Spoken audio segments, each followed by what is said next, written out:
There is 2,570 people on death row as of 2019, according to the Bureau of Justice Statistics.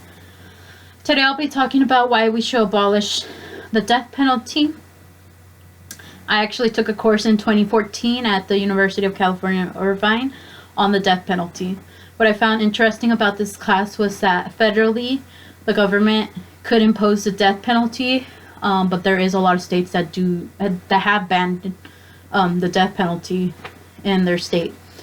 I think it's important to talk about the death penalty because in California in 2016 we actually voted about the death penalty, and at the time it was 53% that voted no, that we should keep, or yes, that we should keep the death penalty, which is a very small number.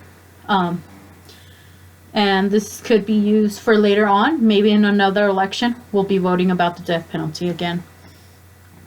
So today I'll be covering how the death penalty is ineffective in many ways, how the government has tried to apply the death penalty fairly, and why life without parole is a better solution to the death penalty. Now that I cover what I'll be talking about today, let's jump into the first point. So the death penalty is ineffective in many ways. One of the first way is that the death penalty is not a deterrent of crime. The Death Penalty Information Center released a statistic in 2018. The murder rate in the death penalty states is 5.34 compared to the murder rate in non-death penalty states, which is 4.1. Here we see that the states that do apply the death penalty, they don't see a decrease in murder rates. This could be because most murders are not premeditated, so the criminal isn't really thinking about the consequences. So the death penalty isn't really deterring any criminal from committing their crimes. The second problem with the death penalty is that the death penalty is racially biased. In 1972, there's a famous case, Furman versus Georgia, that actually stopped the death penalty because it violated the 8th Amendment of cruel and unusual punishment. A little bit about the case is that Furman was in a house trying to rob stuff when he was caught by one of the residents, and when he was leaving, he accidentally tripped and fell, and his gun went off. He unfortunately killed someone, and the jury found and convicted him of the death penalty. And Furman challenged this, saying that it was a cruel and unusual punishment for his case. And the Supreme Court actually ruled in his favor 5-4, saying that yes, it was a cruel and unusual punishment. As stated in Oyes, the judges focused on the arbitrary nature in which death penalty have been imposed, often indicating a racial bias against black defendants. So during this time, a lot of poor and African Americans were sentenced to the death penalty, which it has been shown that death penalty affects people of color way more than white people. And in this case, the jury was just given the information that he was black and that he had killed someone, and they sentenced him to death. The judges ruled that this was a harsh punishment for what he did. So they ended up stopping the death penalty for 4 years.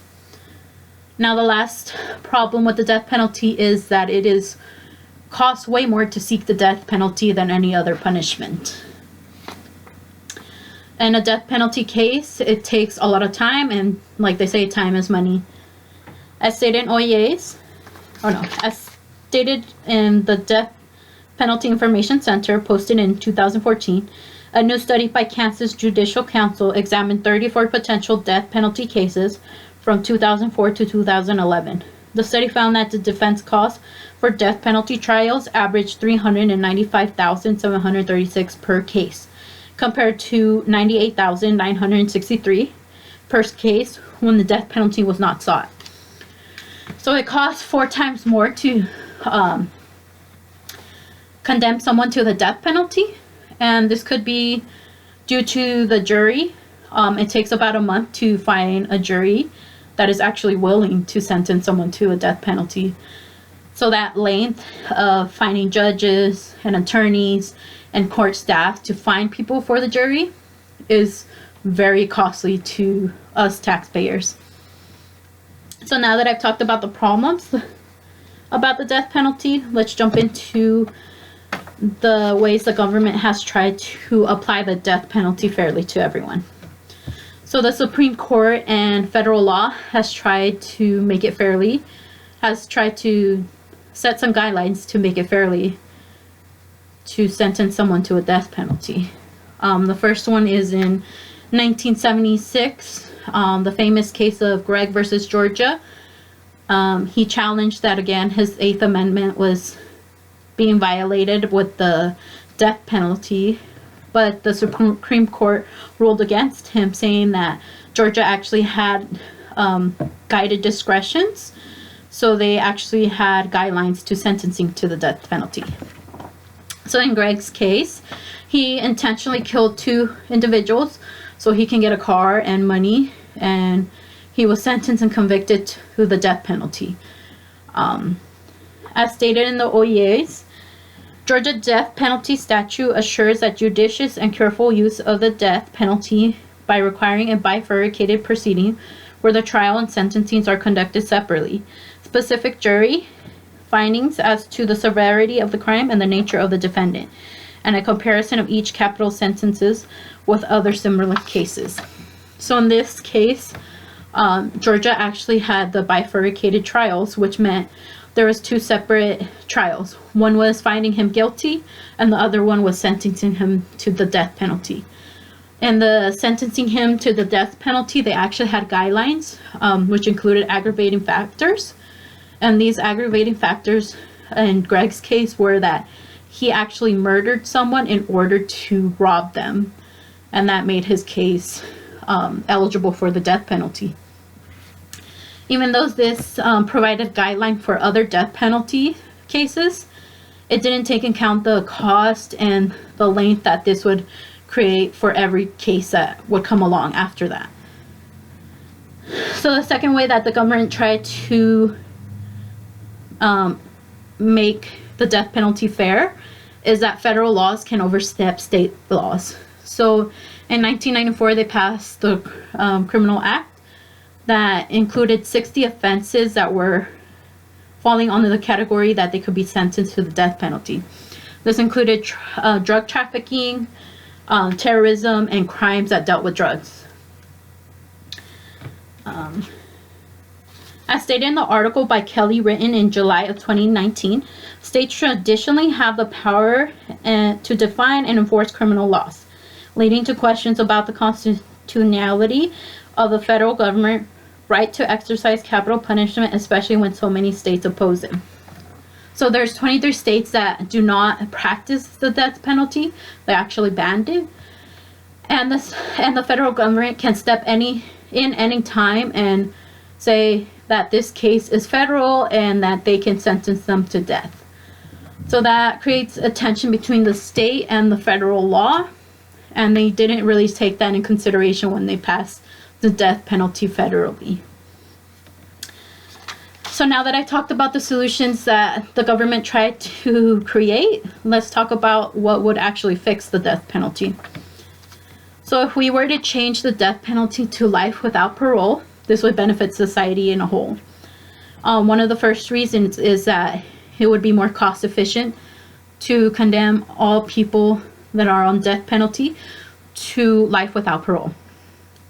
As stated in the ACLU of Northern California, a study done in California Commission on the Fair Administration of Justice found that the death penalty system costs California taxpayers $137 million each year, whereas the alternative of permanent imprisonment would cost just $11 million. If all death sentences were converted to permanent imprisonment, the state would save $600 million in 5 years. So there's 714 inmates on death row in California, and this means that it would cost more for all the legal fees, all the petitions, all the habeas corpus that they would file. And also death row inmates are actually housed separately. So they have a whole other prison. They have separate security guards, and this all just creates more money that the state has to provide for the adequate trials and housing of death row inmates. Now, the second reason why life without parole would benefit the society is that it would have no risk of killing innocent people. Unfortunately, people of color are the ones that are sentenced to a death penalty at a higher rate, and if they're executed, then there's no way of turning that back.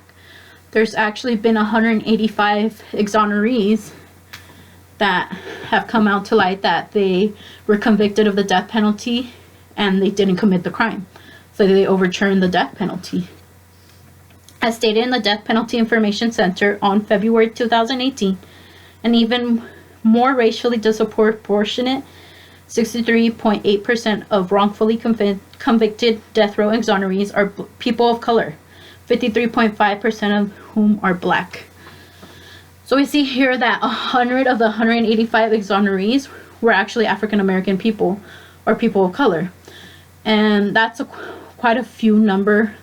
It's a high number of people of color that are being affected by the death penalty. And there's no way of bringing back someone once you kill them. And if you did life without parole and there was no evidence of a person not committing the crime, like DNA or something like that, then they're able to open the case back up, give it a new trial, and make sure that they didn't sentence someone that is innocent. So now that I've talked about the solution of life without parole that would replace death penalty, let's go over what we went over in my speech. So hopefully you got an idea why the death penalty should be abolished. We talked about how it's ineffective in many ways, the solution the government has tried to apply so it could be fairly applied to everyone. And lastly, that life without parole would actually be a better solution for the death penalty. There are 2,570 people on the death row, and there's a chance that 4% of them are actually innocent. And it's not right for us to kill people when we have the law that no one should ever kill another individual.